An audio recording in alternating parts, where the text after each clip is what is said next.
Please welcome Jamie Heaslip.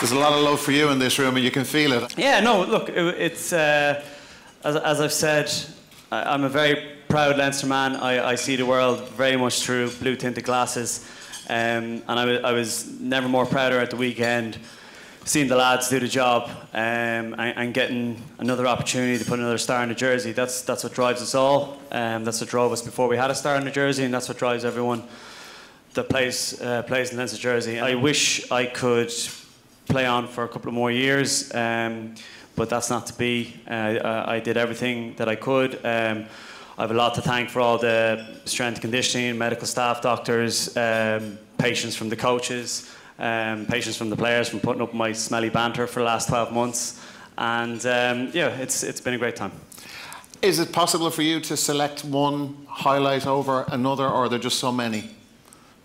I've been asked that question a lot over the last 12 months, and in Leinster, the two that stand out, there's one really dark moment, is semi-final 2006 against Munster. I think the organisation, players, fans, everyone had to kind of look at themselves after watching Rog hop the hoarding and jump into the crowd, and kind of ask the question of, you know, it was a bit of a moment where we want to go. And then fast forward 3 years, 2009 in Croke Park was a bit of a seminal moment for the club. A lot of players like Johnny kind of stepped up and made his presence known, other players coming through as well, and for us to kick on as well and win that year. And then 2000 and the Northampton one. 2011 is the one that stands out. Just going into that change room at half-time and having a strange calmness, knowing, having utter belief in the squad of you know, that we'd made mistakes, they'd gotten ahead of us, but we knew that we could get back into it, and to actually go out then and do it was a pretty special moment for us all. Ahead of me publicly announcing it, I told very few people. Obviously, I talked quite closely with my wife about it, and then we had talked about it a lot when it kind of be laid on the cards from the medical side. I went into Mick Dawson and was telling Mick. Now, the first thing Mick actually said to me was, do you want to buy 2 season tickets?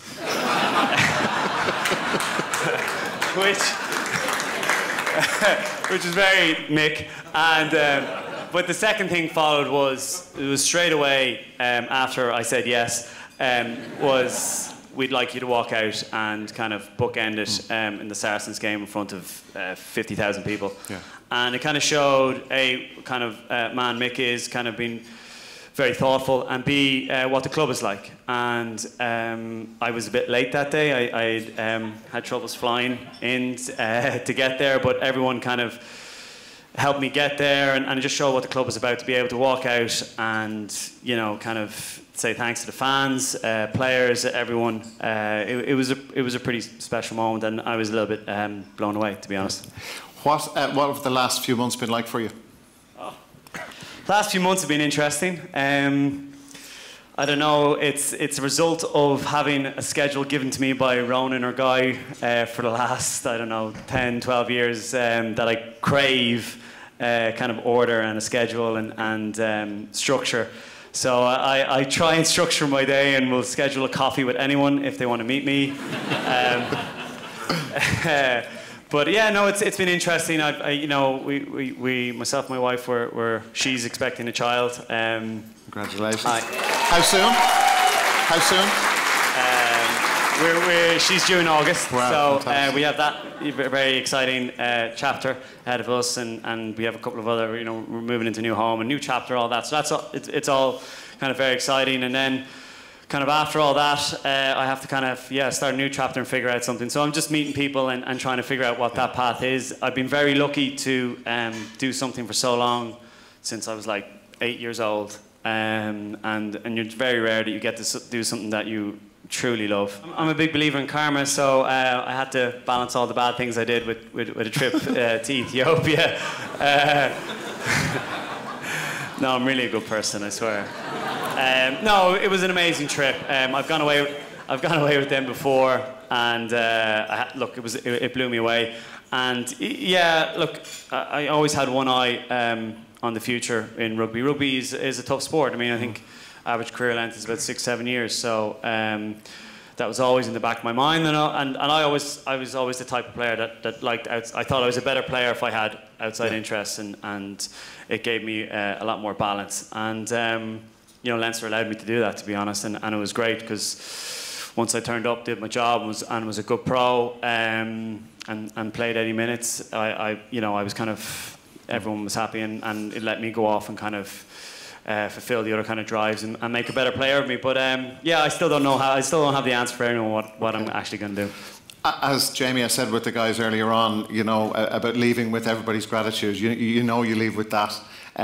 You're a legend of Leinster rugby, of Irish sport. It's a pleasure to talk to you, and thank you so much for everything you did here. Jamie Heaslip, ladies and gentlemen.